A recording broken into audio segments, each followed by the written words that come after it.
Welcome to the Carriker Chronicles, the People Show. Check the Pulse of Husker Nation, brought to you by Nebraska Spine Hospital. Today I'm joined by a man who was part of the 1994 National Championship team. He was drafted by the Pittsburgh Steelers, played 12 years in the Canadian Football League. He is tied for second most all-time in the Canadian Football League with 66 career interceptions. He is the all-time leader in block kicks and was recently inducted into the Canadian Football League Hall of Fame. Mr. Barron Miles, how you doing, my friend? Not too bad. I like that intro. That's pretty good right there. I'm not going to lie. I learned a lot about you when I looked you up. There's a lot of interesting stuff in there. No problem. No, that was good. I feel good. I'm glad to be on. So you played 12 years up in Canada. So what was that like? What was that experience like? That's a lengthy career that you had, so congrats on that. But what was that experience up in Canada like for you? It was a great experience. I got an opportunity to play against some great guys, some talented athletes. But it reminded me more of college. It took me more back to college. I was getting paid for it to be a professional athlete, but at the same time, you was playing teams 2, 3 times, 4 times maybe in one season. So it reminded me more of a love-hate relationship where you got to know the players you was playing against. Just like we played Oklahoma every Thanksgiving, played Colorado. So I got to know Westbrook, Charles Johnson, Cordell Stewart. I got to know those guys as I was playing. Kevin Lockett from K-State. You got to know the players you was playing against and build some kind of relationship. If you was a player, a baller, other ballers tend to gravitate towards each other, and you get to talk to each other after the games and stuff like that. So when I played in the CFL, that totally reminded me of it every single time, because when we went to Calgary, every time we went to Calgary, Calgary's red and white. I was like, I'm back at home in Nebraska. Yeah. I'm playing Nebraska right now. So it was a great feeling to have the opportunity to play that long. A lot of people don't get that opportunity, but yeah, I enjoyed it a whole lot. Now, currently, you're the defensive coordinator and defensive backs coach for the Montreal Alouettes. Obviously, you enjoy the Canadian Football League. Have you ever thought about coaching in college or the NFL or otherwise, or are you happy up there up north in Canada? I am happy up north. I love the game. I love the excitement of it. I would love to get back to the States and coach more college, the high school level as well. Just so I've learned through the years, I'm trying to help the young guys enhance their skill sets before they get to the pro football game, because pros, they stuck in their ways. They have habits. I want the athlete in raw form just so I can help them mold it. And as a college player, that's all I was looking for, and for guys to just take a chance on me and show me different things that I could do to enhance my abilities. So that's what I would love to do. Yeah, I would love to be back in the college ranks. I would love to be back in the U.S. Coaching football. Now, here's a question I've wanted to ask you ever since I was 10, okay? Because I remember watching that Orange Bowl. And I remember they had you, basically you took Miami's best receiver and you had him one-on-one all night long. And I remember at the end of the game, I believe you got the pick that sealed the game, and it was on your birthday as well. So I've always wanted to ask you, what was it like getting the INT to close out the game and also helping Tom Osborne win his first national championship on your birthday, which is January 1st, which is when that game was played? It was a great feeling. I mean, every year, because we played in Orange Bowl all 4 of my years in Nebraska, and they played on my birthday. So that last one, my senior year, it was a tremendous feeling to go out like that in that environment. It was always great, especially playing in Miami.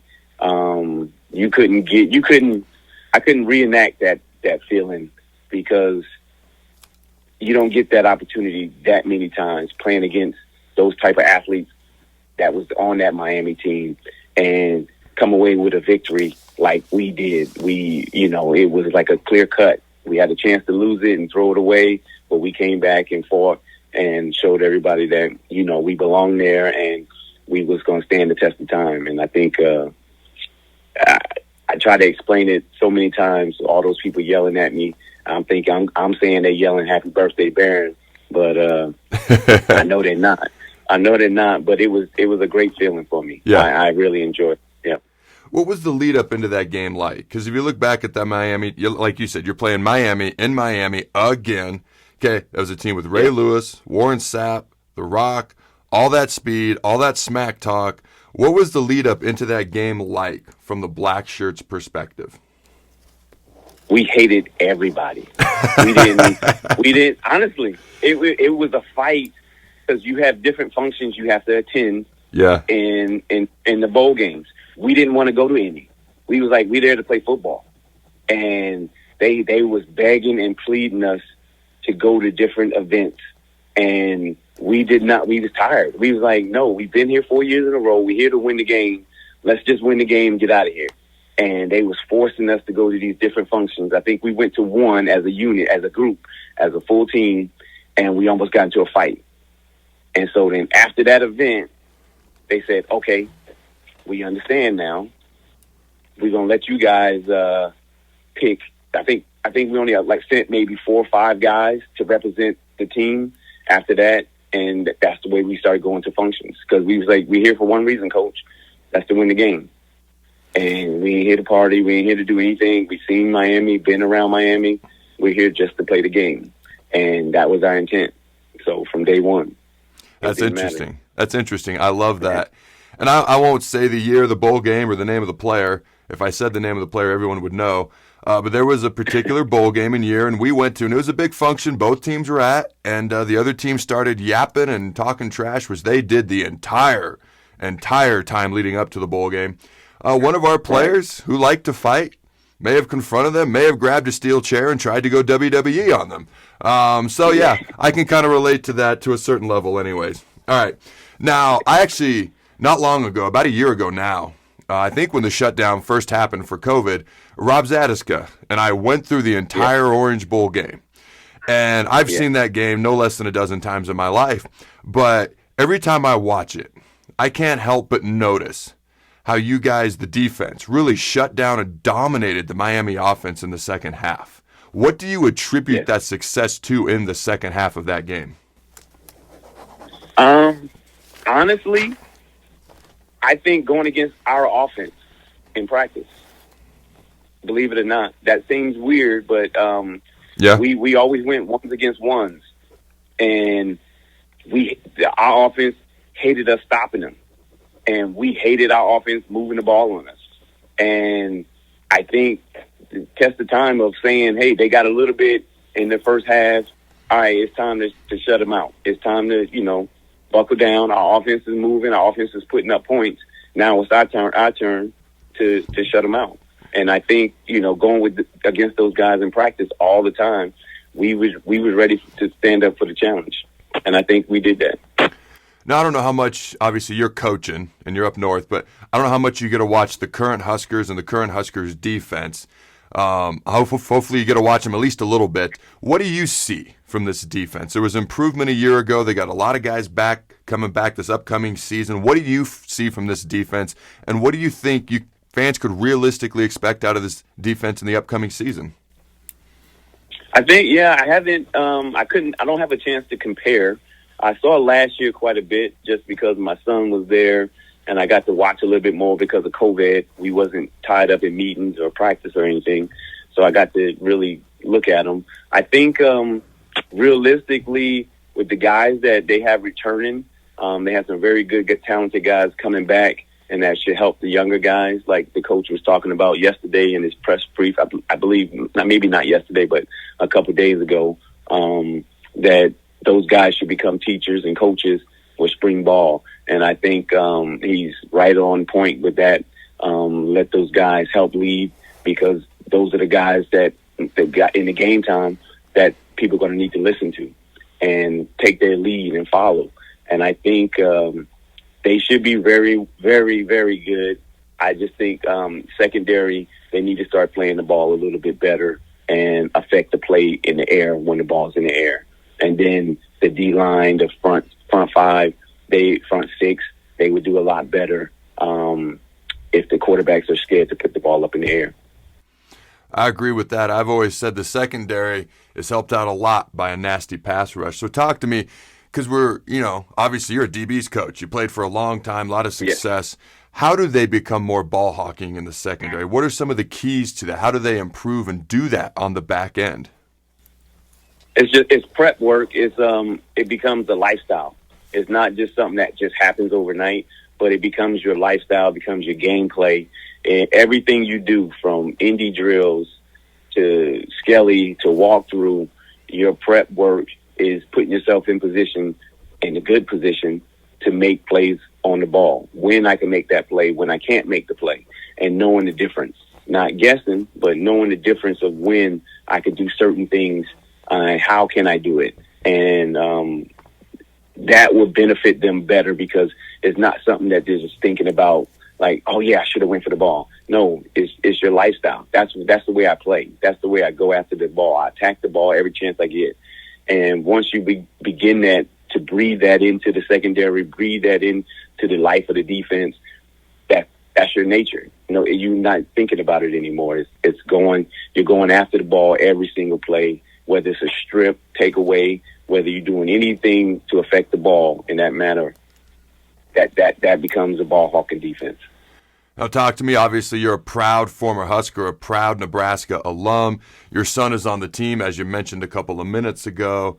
What does that mean for you? What does that mean for your son? What's it like to have your boy, your son, on the team playing for a former Husker and Scott Frost in the current Husker football program? Deep down inside, it's like I didn't care where you went, but really, really deep down inside, he's going to get the chance to live a dream and a lifestyle that I've led, my wife led, to live the red and white, get up on game day. You got to get up at 6, maybe 5 o'clock in the morning just to find a parking spot, to go through those things and see the crowds of people walking the street, not now with the COVID, but just to live that and go through that and breathe it. It's a joy to me, especially when he was younger and Oregon was hot. I was living on the West Coast and they had all their different color uniforms. Mm-hmm. He was an Oregan, and he was diehard. I'm going to Oregon, Dad. I'm going to Oregon. That's all he preached. I'm like, oh, that hurt my heart. He wasn't thinking about the red and white. So then lately it switched. So that was a big thrill for me, for him to realize that, yeah, Nebraska was a good place for me to go, and it was a joy just to see him out there and see him in those colors. So you're telling me there's hope for me. My son has been a Nebraska kid. He's always liked Michigan, but about a month ago, he's been wearing this ugly blue and yellow shirt around with the giant M on the front, and he is just all about Michigan, and I'm feeling like such a failure as a father. So you're telling me there's still hope for me, right? There is hope. Yes, you have hope. Trust me. I went through it all. Everything was Oregon. I said, you got to be kidding me. I don't want Oregon in my house. Yeah, no, you have a chance. It was a long time. The last question I got for you is, do you have any behind the scenes stories or anything about yourself that people don't know you might be comfortable sharing? Yeah, I have I'm switching now. It's a story about Tom Osborne. Okay. This is how great this man is. This is I think it was my sophomore year. No, it might have been my junior year. It was my junior year, and when we stay home, we stay in the dorms and things like that, and we have Bible study. We have service in the morning right before breakfast or lunch or the brunch whenever we eat. So long ago. Yeah. And I never went. So one morning, Coach saw me in the hallway. He said, "Barron, you never go to service. Why don't you come to service?" I was like, "Coach, I don't feel good just going. It's not that I'm not religious or anything like that. It's just I have this jinx. He's like, no, come on, come with me. You'll be fine." And I went to service, a great service, and then I played one of the worst games of my life. Worst games of my life. And so then we walking off the field. We still won the game, but it was a bad game for me. And we walking into the locker room. Coach walk up behind me. He said, "Barron, I I don't plan to see you at service no more. I said, you're right on that. I said, you're absolutely right, Coach. I will not be at service. And, that was some of the things, that he was like, okay, I get it. Everybody has their different ways, and Coach saw that, and he was okay with it. He was like, I made him go. I got him into the service, and then the game he had a bad game, and that's the way he felt was contribution of it. And I said, yeah. And that was kind of hilarious for me. I was like, all right, he saw it. All right, that was good. But he was more open to it. So. It's funny because everybody is different, things like that. Oh, man, that's funny. Yeah. People have their pregame rituals, man. You just do not mess with them. All right, man. You don't, no, at all. I want to thank you for joining me. I appreciate your time, and good luck up there coaching up in Canada. Thank you very much. I appreciate it. I'm glad to be here. All right, until next time, Husker Nation, go Big Red, and always remember... Throw the bones. Thanks again to our sponsor, Nebraska Spine Hospital. Ladies and gentlemen, when it's your spine, you do not want to mess around, and experience matters. That's why you can trust the experts at Nebraska Spine Hospital, the region's only spine-specific hospital. They are the best at what they do.